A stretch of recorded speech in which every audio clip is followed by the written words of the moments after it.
खूनी कुआं। सीमा गर्मियों की छुट्टियों में अपनी नानी के गांव आई थी। सीमा नानी के घर पहुंचने के बाद अपनी नानी के पैर छूती है और उनसे आशीर्वाद लेती है। तभी उसकी नानी उससे कहती है, इतनी बड़ी हो गई मेरी सीमा, चल जल्दी से हाथ मुंह धो ले, मैं तेरे लिए खाना लगा देती हूँ। भूख लगी होगी ना? हाँ नानी, भूख तो लग रही है मुझे, आपके हाथ के बने हुए पीले दाल और चावल खाने की।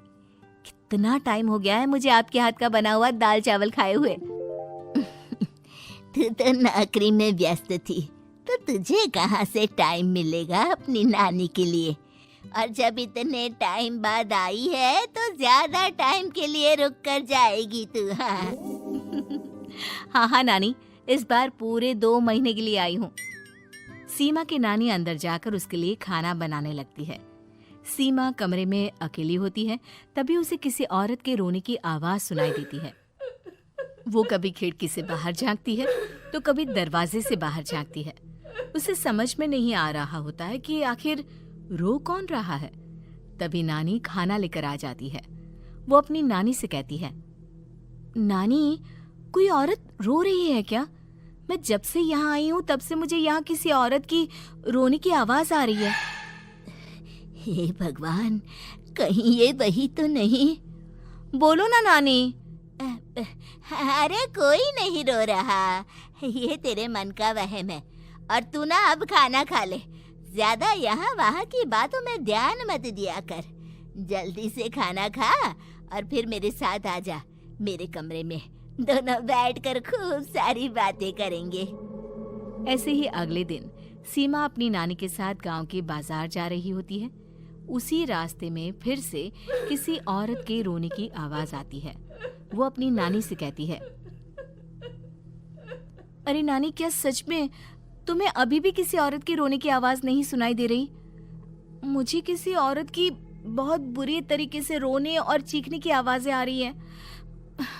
मैं बहुत परेशान हूँ नानी, आखिर ये कौन है? मुझे लगता है कि सीमा को शहर भेज देना चाहिए, यहाँ रहना उसके लिए ठीक नहीं। नानी बोलो ना, आप चुप क्यों हो जाते हो? सीमा, तू घर चल, मुझे तुझसे बहुत जरूरी बात करनी है। नानी सीमा को घर ले आती है और सीमा से कहती है, सीमा, कल सुबह तू शहर वापस चली जाएगी। अरे अचानक? आखिर क्या बात है नानी, आप मुझे ऐसे जाने को क्यों कह रही हो? मैं बस जो कह रही हूँ उस पर ध्यान दे। तू कल सुबह यहाँ से चली जाएगी, और ये बात मैं कोई मजाक में नहीं बोल रही। तू कल जाएगी तो मतलब जाएगी। अरे नानी, चली जाऊंगी मैं, ठीक है, पर आखिर बात क्या है ये तो बता दो। मम्मी से कोई बात हुई है या फिर मुझसे कोई गलती हुई है जो तुम मुझे अचानक से जाने के लिए बोल रही हो? देख सीमा, रात बहुत हो चुकी है और मुझे इस बारे में कोई बात नहीं करनी। चल, अब चल के मेरे साथ सो जा। सुबह की बस पकड़कर तुझे शहर भी तो जाना है। सीमा को अपनी नानी का ऐसा व्यवहार देखकर बहुत ही अजीब लगता है। उसे कुछ समझ में नहीं आ रहा होता है कि आखिर उसकी नानी उसे अचानक से गांव छोड़कर जाने के लिए क्यों कह रही है। ये सारी बातें सोचते सोचते सीमा की आंख लग जाती है और वो अपनी नानी के साथ सो जाती है। ऐसे ही आधी रात को सीमा को फिर से किसी औरत की रोने की आवाज सुनाई देती है। वो उस औरत की आवाज सुनकर बार बार करवटें बदल रही होती है और तभी उसे सपने में भी एक अजीब सी औरत की परछाई दिखाई देती है, जो इतना चीख चीख कर रो रही होती है कि सीमा डरकर उठ जाती है। वो पूरे पसीने पसीने हो रही होती है। वो अपने आसपास देखती है तो घर में बिल्कुल शांति का माहौल होता है। सीमा घबरा जाती है। वो अपनी नानी को जगाने की कोशिश करती है, मगर उसकी नानी नहीं जगती। सीमा को फिर से उस औरत की रोने की आवाज सुनाई देती है। आखिरकार सीमा अपने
मेरी बच्ची, हम आ गए।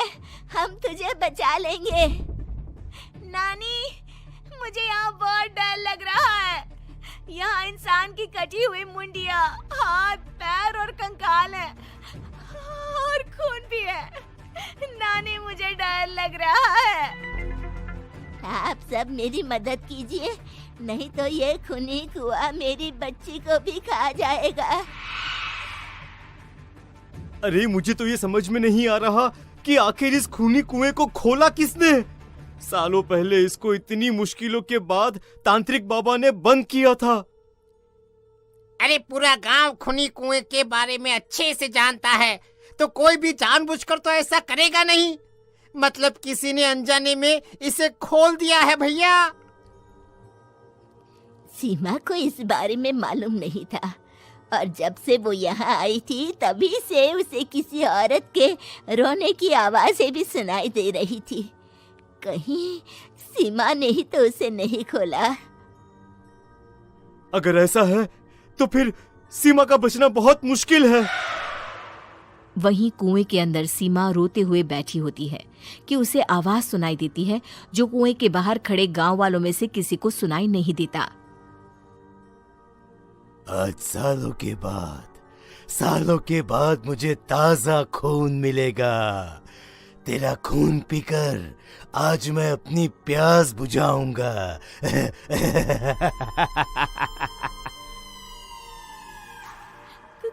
कौन है? मत मारो प्लीज, मुझे जाने दो प्लीज। मैंने किसी का क्या बिगाड़ा है? वो तुझे मरने के बाद पता चल ही जाएगा। जितने में गांव वाले और सीमा की नानी कुछ सोच पाते, उतने में उन्हें सीमा के चिल्लाने की आवाज आती है और अगले ही पल सब शांत हो जाता है। क्या हुआ? सीमा, मेरी बेटी। माफ करना बहन, लेकिन अब सीमा वापस नहीं आएगी। हमें एक बार फिर से कुएं को बंद करना होगा। गांव वाले तभी तांत्रिक को बुला कर लाते हैं। एक बार फिर अपनी शक्ति से तांत्रिक बाबा उस कुएं को हमेशा हमेशा के लिए बंद कर देते हैं और वहां एक बोर्ड लगा दिया जाता है कि यहाँ आना मना है। चैनल को सब्सक्राइब करें, वीडियो लाइक करें।